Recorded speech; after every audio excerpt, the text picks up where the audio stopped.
अर्शो कुर्सी की दया बनकर, वही अख्तर रहा जो अर्शो कुर्सी की दया बनकर अरब में आ गया एक दिन। बोलिए, अरब में आ गया एक दिन मोहम्मद मुस्तफा बनकर। अरब में आ गया एक दिन मोहम्मद मुस्तफा बनकर।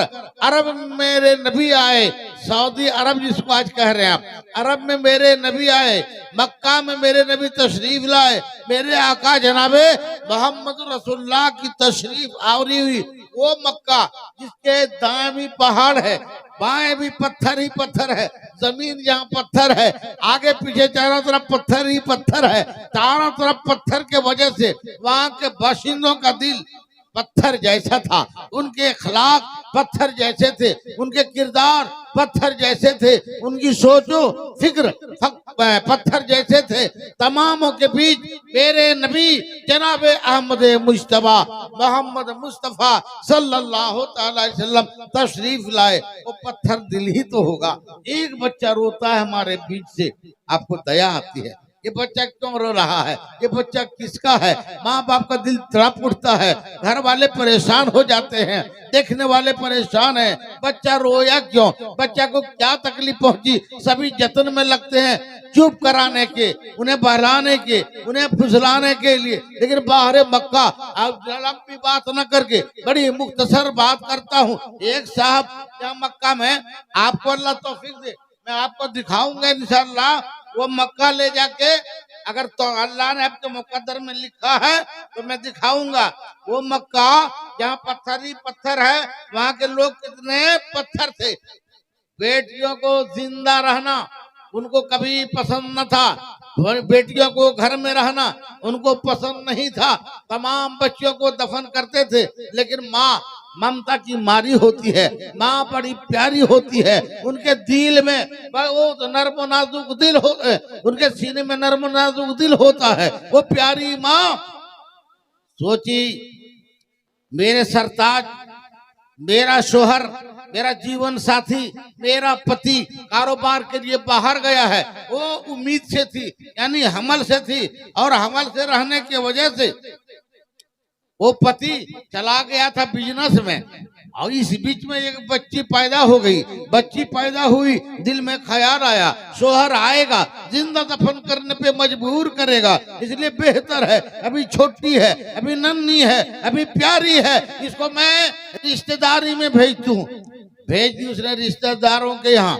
बच्ची चली गई रिश्तेदार के पास, वहीं परवरिश पाने लगी, वहीं रहने लगी, वहीं परवान चढ़ने लगी, और बढ़ती गई, फलती फूलती गई। जब कुछ बड़ी हो गई, जब कुछ बड़ी हो गई तो चलाती जुबान से बोलने लगी, अपने नन्हे कदम रखने लगी, वो चलने लगी और कुछ समझने लगी, सबके नाम जानने लगी। ये पापा है, ये अब्बा हुजूर है, ये मेरी माँ है, ये मेरी दादी है। इतने शऊर जब आ गए तब उसने ले आया कि शायद अब इनकी तुतली जुबान से मेरा शोहर कुछ सुनेगा तो उसका दिल नरम हो जाएगा। अब इनकी प्यारी बातों को सुनेगा, मेरा शोहर राजी हो जाएगा।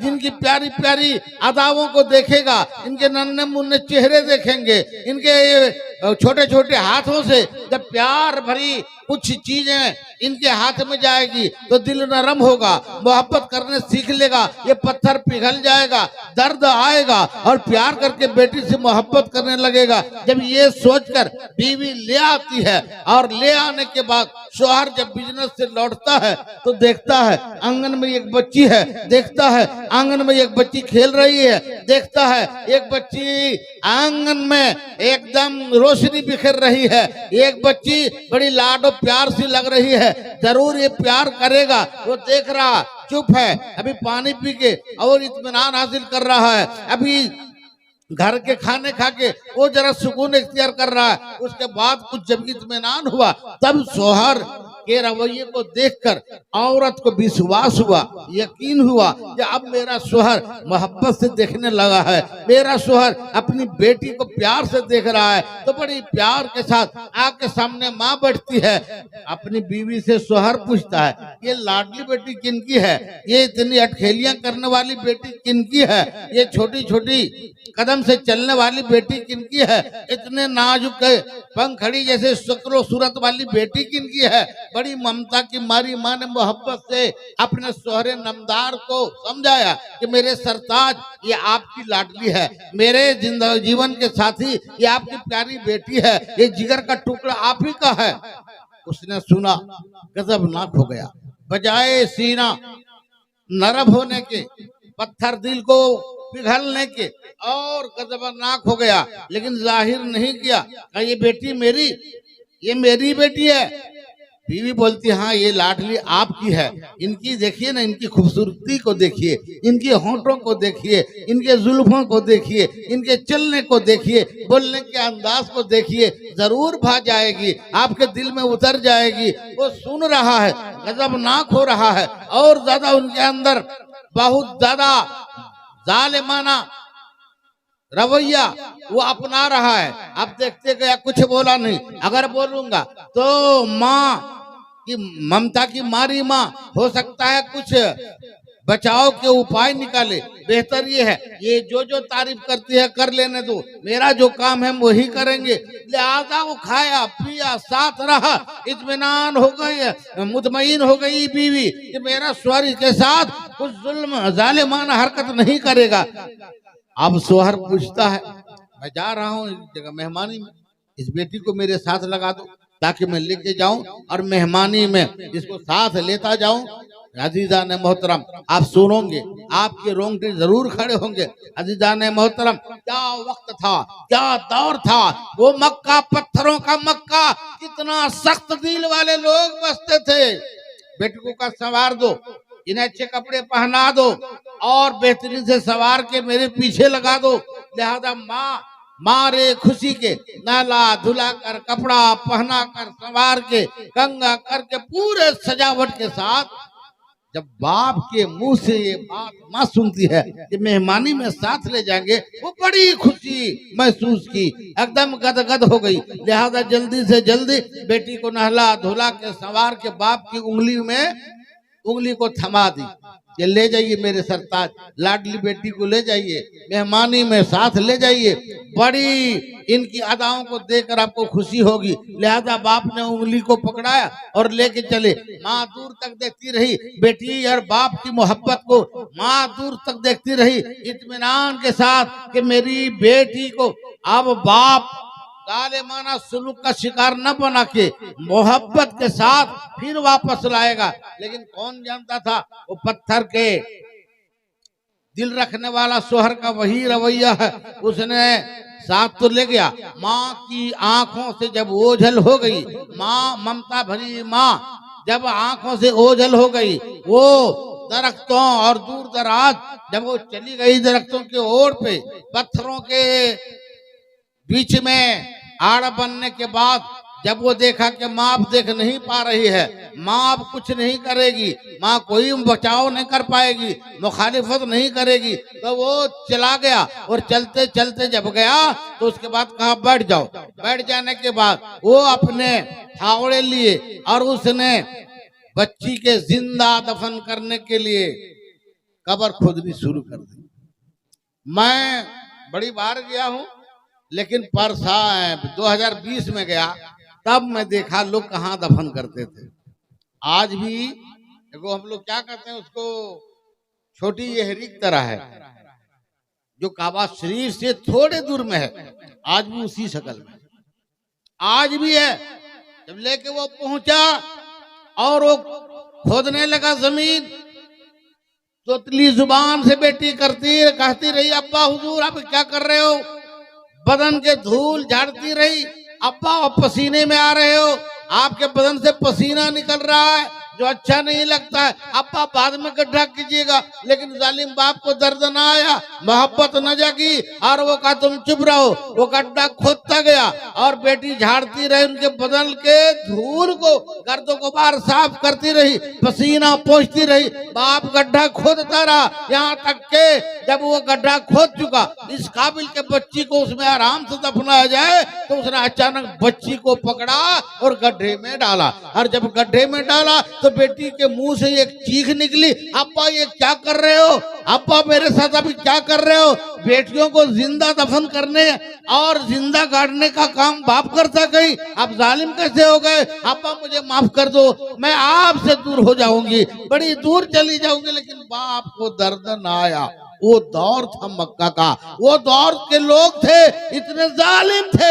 ऐसे वक्त में दोनों आलम के सरकार अहमद मुख्तार जनाब मोहम्मद रसूलुल्लाह सल्लल्लाहु अलैहि वसल्लम बेटियों की रखवाली के लिए तशरीफ लाए, यतीमों के बचाव के लिए आए, बेवाओं के पर दया करने आए, गरीबों के मसीहा तशरीफ लाए मक्का में। अजीजान मोहतरम, मेरे आका जनाब मोहम्मद रसूलुल्लाह सल्लल्लाहु अलैहि वसल्लम का वो मुकद्दस घर आज भी है जहां मेरे नबी तशरीफ लाए। तो मेरे नबी के आने से पहले बाप अपने हाथों से बेटियों को दफन करते थे। ये आप तकरीरों में सुनते आए हैं। आज जब मैं स्टेज में भरी पड़ी लड़कियां देखा, यहाँ चारों तरफ तो लड़कियां ही लड़कियां देखा, ये फलां की बेटी फलां आ रही है, फलां की बेटी फनी आ रही है, फलां की बेटी फलां आ रही है, और सब नात पढ़ रही थी। मुझे वो जो मैं बताया एहरी की तरह आज भी मौजूद है, वो जगह याद आ रही थी। वो जगह याद आ रही थी जहाँ एक बाप अपनी बेटी को जिंदा दफन करते थे। लेकिन अल्हम्दुलिल्लाह मेरे नबी का करम ऐसा हुआ, डुमरिया ही नहीं, मक्का और मदीना ही नहीं, पूरी दुनिया में आज बेटियों की इज्जत है। ये किसने दिया?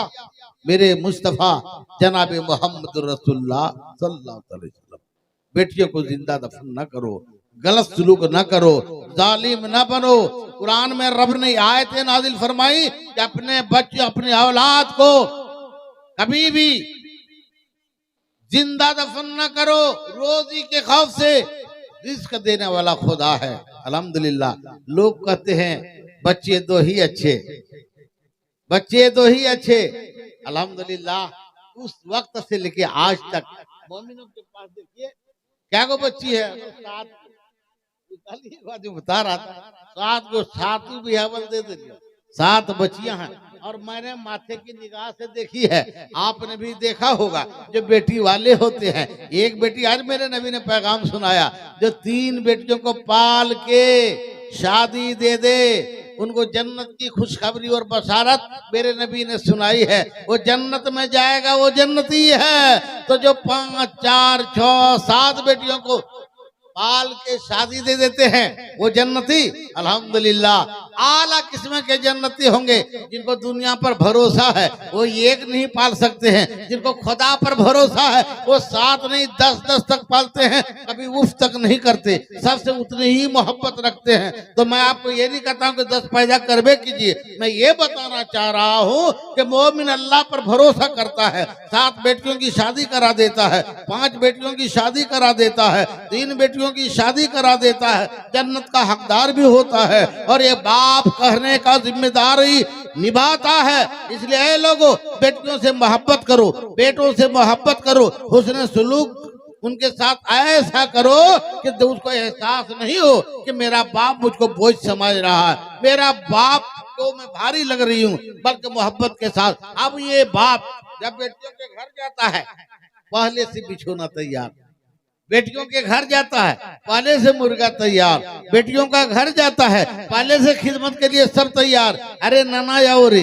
अरे फलना मेरे अब्बा हुजूर आ रहे हैं, इसीलिए उनके लिए सारा इंतजाम होता है। एक बेटी बाप अपनी बेटी के घर जाके कितना राहत और सुकून महसूस करता है। हर बेटी वाला इस चीज को जानता है। ये सबक जिसने पढ़ाया उसका नाम मोहम्मद रसूलुल्लाह सल्लल्लाहु अलैहि वसल्लम है। इसलिए मेरे आका खुद हजरत फातिमा से मोहब्बत करते थे, बेटियों से मोहब्बत करते थे। अपनी बेटी तो अपनी बेटी, दूसरों की बेटी से नबी मोहब्बत करते थे और शफकत का हाथ उस पर फेरते थे।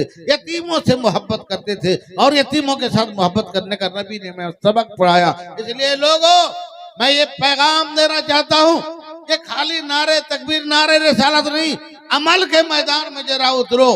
बेटियों से मोहब्बत करो, दूसरों के बेटियों का एहतराम करो, अपने बेटों को अच्छे अदब सिखाओ, अपने बेटों को नबी की सुन्नत सिखाओ, अपने बेटों को सही तरीका सिखाओ। मेरे आका जनाब मोहम्मद रसूलुल्लाह सल्लल्लाहु तआला अलैहि वसल्लम ने पूरी जिंदगी यही की और आज हमें यही करने की जरूरत है कि अपने बेटियों को हम तरीका इस्लाम सिखाएं, नबी की सुन्नतें सिखाएं, अपनी बेटियों को अच्छी तालीम दें और उनको अदब, हया, लिहाज और एहतराम तमाम काम काज में उनको आला मकाम का एक सच्चे पक्के मोमिन और मोमिना बनने का सलीका एक बाप की जिम्मेदारी है सिखाने। इसलिए जरूरत है दुनिया आने के बाद मेरे आका जनाब मोहम्मद रसूलुल्लाह सल्लल्लाहु अलैहि वसल्लम ने ऐलान किया था, अगर मैं कहूँ ये पहाड़ सोने के बन जाए तो अल्लाह बना देगा, लेकिन ऐ लोगों सब्र कनात इस्लाम की सबसे बड़ी दौलत है। सब्र कनात अपनाओ, गलत चीजों से और लोगों को देखकर गलत रास्ते पकड़ने से बचो, जुल्म से बचो, ज्यादती से बचो, शराब से बचो, सूद से बचो, जना से बचो, बेहयाई से बचो। इस्लाम हमें सिखाता है पाक दिल भी रखो और पाक तन भी रखो। जिसका दिल पाक होगा उसी का सजदा सजदा होगा, जिसका दिल पाक होगा उसी की इबादत होगी, जिसका दिल पाक होगा उसी की नेकी नेकी होगी। इसलिए जरूरत है इतनी पाकीज़गी के साथ हमारी माँ बहनें अगर ये चीज चाहें बच्चों को आराम से संवार सकती हैं। बच्चों को गाली गलौज सीखने से बचाकर उनके जुबान में कलमे, उनके जुबान में तस्बीह, उनके जुबान में तिलावत कुरान, ये तमाम डाल सकते हैं आदत अगर वो चाहें तो। इसलिए मेरे माँ बहनों, नबी की आमद का मसला ये नहीं कि नारे तकबीर लगाओ, नबी की आमद का मसला सिर्फ ये नहीं कि गलियों को सजाओ, नबी के आने का मसला सिर्फ ये नहीं कि खूब हल्ला गुल्ला करो। नबी के आमद का सही तरीका उठाने का ये है कि गांव सजे न सजे दिल सजा लो। अगर आपका दिल सज गया, अगर आपके दिल में सच्ची मोहब्बत नबी की आ गई तो हर खुराफात से आप बच जाओगे। तो समझो हमने बहुत अच्छा काम किया, नबी की सुन्नतों को अपना लिया। इसलिए घर भी सजे, दिल भी सजे और इतने नेक, इतने पारसा, इतने अच्छी आदत की हमारी बेटियां, हमारे बेटे हो जाएं कि दुनिया देखे तो कहे ये मोमिन की औलाद है, दुनिया देखे तो कहे ये कलमा पढ़ने वाला है, दुनिया देखे तो कहे उस अरब के नाका सवार की उम्मत है जो मक्के के पहाड़ों में आकर पूरी दुनिया में रोशनी बिखेर दिया था। और इसके लिए कुरान ने ऐलान किया, कद जाकुम मिनल्लाहि नूरुन व किताबुम मुबीन, कि तुम्हारे पास रोशनी, प्रकाश, लाइट आ गई अल्लाह की तरफ से। हम उस रोशनी में अपने जीवन को, अपने संस्कार को, अपनी आदत को, अपने किरदार को इतना अच्छा कर लें कि हमारी बोली भी अच्छी हो जाए, हमारी चाली भी अच्छी हो जाए, हमारा दिल भी अच्छा हो जाए और हमारा लेना देना सब अच्छा हो जाए। मौला करीम से दुआ है, परवरदिगार आलम हमें रियाकारी से बचाए, हमें दिखावे का मोमिन और मोमिना नहीं, हम काम का और सच्चा पक्का नबी का गुलाम ऐसे मोमिन और मोमिना बन के दुनिया में रहे। अगर ये काम हम करेंगे 12वीं शरीफ का नारा सच साबित होगा और सिर्फ नारा लगाने से ये सब काम नहीं होगा। इसलिए जरूरत इस बात की है कि हर आदमी ये जाने हमें करना क्या चाहिए। एक मोमिन अभी जहाँ भी कुछ हो रहा है, हर जगह मोमिन साजिश का शिकार है, कहीं कुछ हो रहा है, सबसे पहला नाम मुसलमान का हो रहा है, इसी ने ऐसा किया, इसी ने वैसा किया। हम जितनी कुर्बानियां इस मुल्क में दिए थे सब आज भुलाए जा रहे हैं और मोमिन दागदार बनाया जा रहा है। इसलिए लोगों, जरूरत की बात यह है कि हम दूसरों के देखा देखी बदनामी से भी बचकर और हम ऐसा काम करें, ये मेरा मुल्क का सच्चा प्यार भी हो जाए, अपने मुस्तफा का सच्चा वफादार भी हो जाए। ऐसा काम हमें करना चाहिए और 12वीं शरीफ हमें यही सिखाता है। 12वीं शरीफ मनाने का मतलब ये है कि भूखों का ख्याल रखना। 12वीं शरीफ का ख्याल आपको हर वक्त रहना चाहिए। कोई भूखा हो तो 12वीं शरीफ वाले ने भूखों को खाना खिलाना नेकी बताया है। अगर कोई माँ और बहन गुजर रही है उनका एहतराम करना 12वीं वाले ने सिखाया है। हमें किसी बीमार का ख्याल करना 12वीं वाले ने सिखाया है। हमें जुए शराब बेहयाई से बचना 12वीं वाले ने सिखाया है। जो जहां जाओगे 12वीं वाले का नाम आएगा, और 12वीं वाले का सच्चा पक्का गुलाम तब बन सकोगे जब इन तमाम खुराफात से बचो। तो इसीलिए जरा सा फासला था, दिल की कश्ती डूब जाने में 12वीं वाले ने बचा लिया। गुलामी की जंजीरों को काटा, गरीबों को आजाद किया, औरतों का मकाम ऊंचा किया, माँ का मर्तबा बहुत ऊंचा किया, बड़ों का एहतराम बहुत ऊंचा किया। तालीम का हुक्म मेरे नबी ने दिया, दुनिया में रोशनी मेरे नबी ने फैलाई। मसावात, बराबरी और निष्पक्षता का सबक और पाठ मेरे मुस्तफा ने पढ़ाया। अगर हम ये काम कर रहे हैं, अफसोस तो ये बात है कि इस बात का अफसोस है कि मुसलमान न दीनी तालीम हासिल कर रहा है, न दुनियावी तालीम हासिल कर रहा है। आज जो भी खुराफात हो रहा है, अभी कल जो एक्सीडेंट हुआ हजरत, तमाम लोग जमा हुए कर तो साजिश थी उनकी, इतने कसीर तादाद में जमा हुए कि मालूम है 20 को मर्डर हो गया।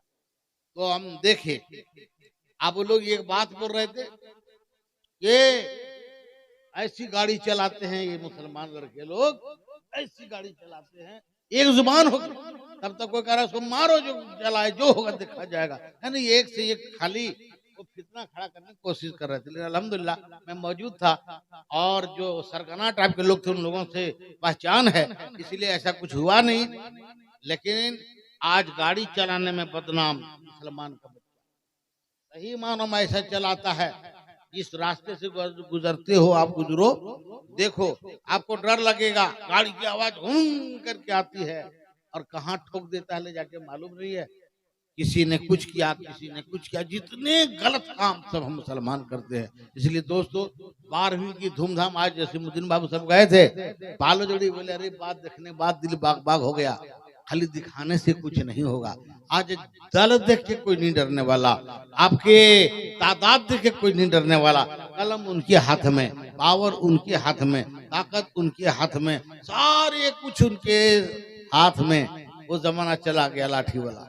इसीलिए जरूरत इस बात की है, तहजीब के साथ रहिए, अदब के साथ रहिए, तरीके के साथ रहिए। वो बास बच्चों को मत बनने दीजिए, जैसी तैसी गाड़ी घोड़ा जो मन से खरीद लिया, जहाँ मनता रोन रहा है, इस तरह की हरकत नहीं करनी चाहिए। ज्यादा तादाद शराबियों की मुसलमानों की है, पूछिए हर जगह यही सबक दे रहा है, यही सुना रहा है। सबसे लोग कहते मुसलमान ने पीता है, सब तो वही लोग पीने लगा। तो आज शराब छीन लिया गैरों से मुसलमान बच्चों ने, आज बेहयाई छीन ली मुसलमान बच्चों ने, जितने तरह खुराफात हो रहे हैं मुसलमान बच्चों ने।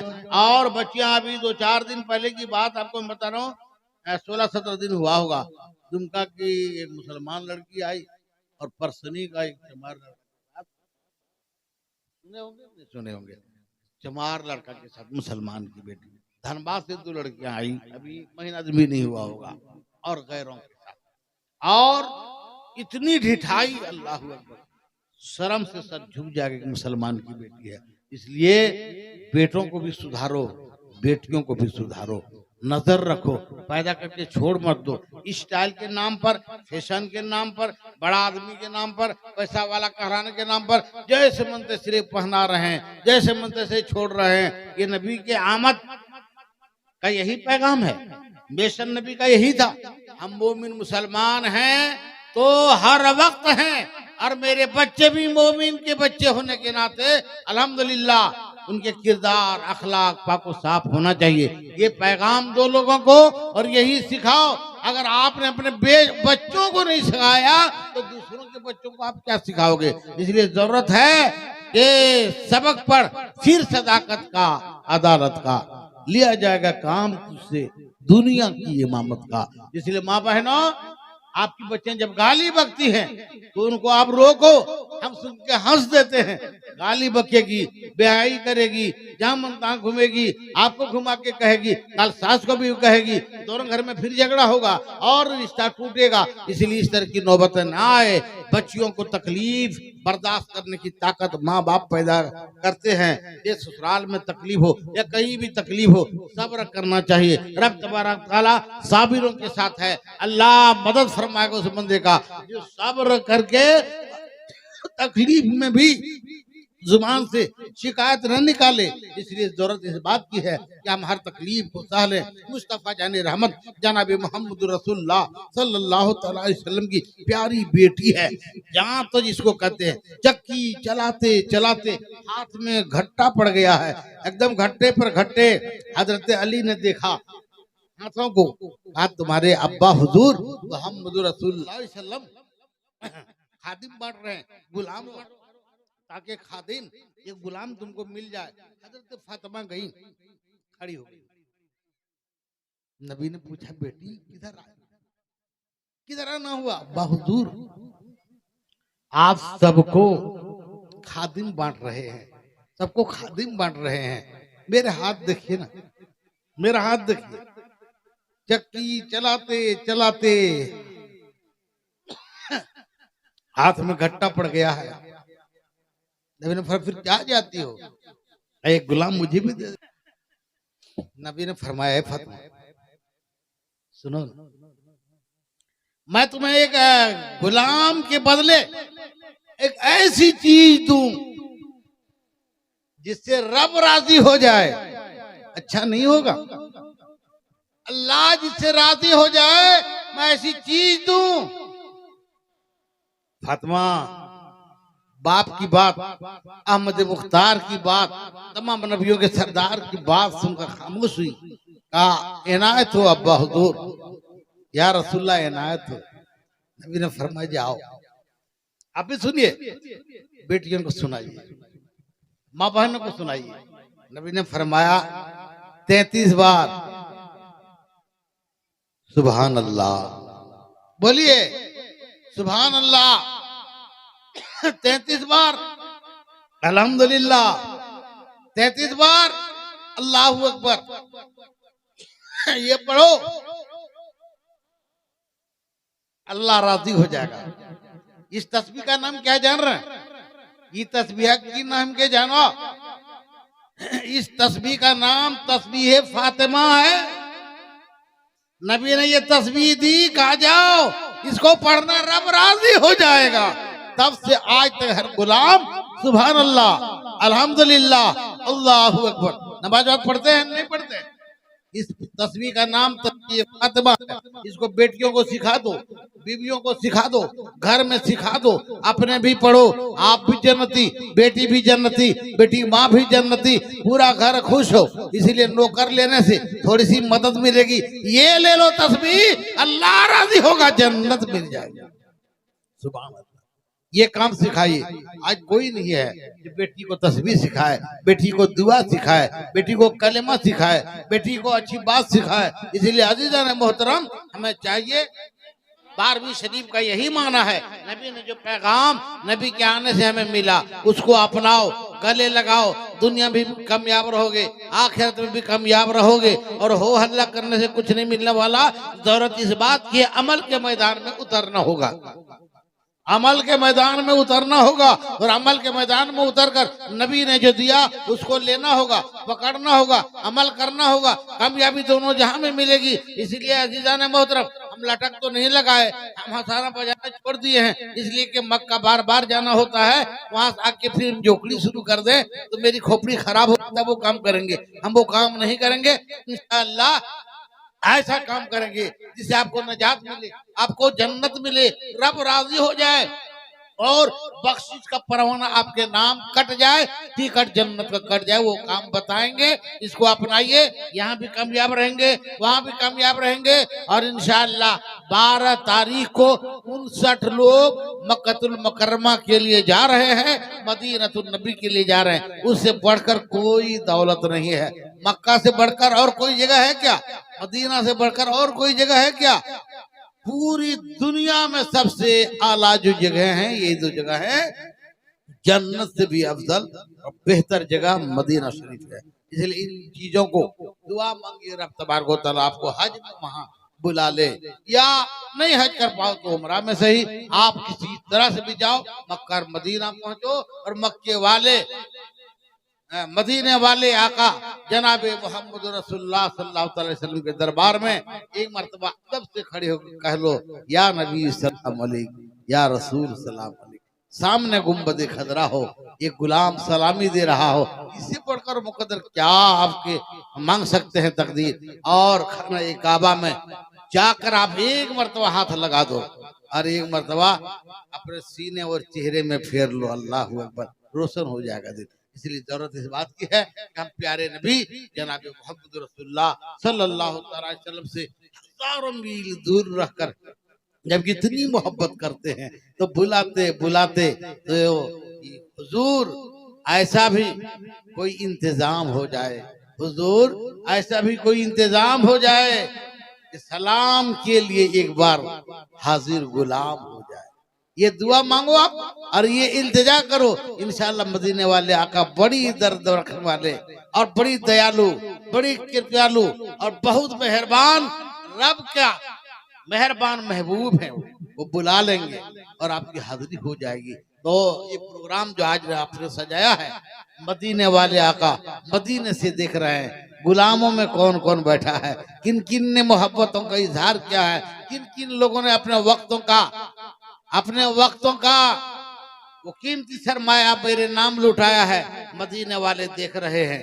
इसीलिए उस नबी पर लाखों सलाम जिस नबी के सदके में अल्लाह ने इस कायनात को पैदा किया, हमें आपको पैदा किया और रब तबारक व तआला उन्हीं के मेहरबानी से जन्नत भी नसीब फरमाएगा। इसलिए उस नबी को राजी करो और उस खुदा को राजी करो जिसने जिंदगी दी और बंदगी के लिए आपको कलमा पढ़ के मोमिन मुसलमान कर दिया।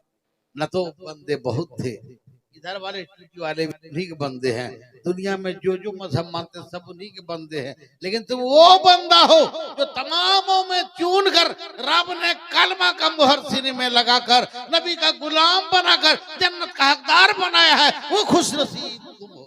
इसलिए अजीजान मोहतरम अपने मुकद्दर पर जितना भी नाज करो वो कम है और जितने भी खुशियां मनाओ वो कम है। अल्लाह तबारक व तआला से दुआ है परवरदिगार आलम डुमरिया के बाशिंदों को और पूरी दुनिया में जहां भी मोमिन है अल्लाह सबकी कमाई में बरकतें अता फरमाए, सच्चा पक्का गुलाम बनाए और अमल करने के लिए अल्लाह तौफीक और रफीक अता फरमाए। बस बड़ी कम वक्त में चंद बातें मैंने आपके बीच अर्ज की और फिर थोड़ी देर के लिए जम्मू भी जाना है, तबीयत बहुत ठीक नहीं है और फिर बहुत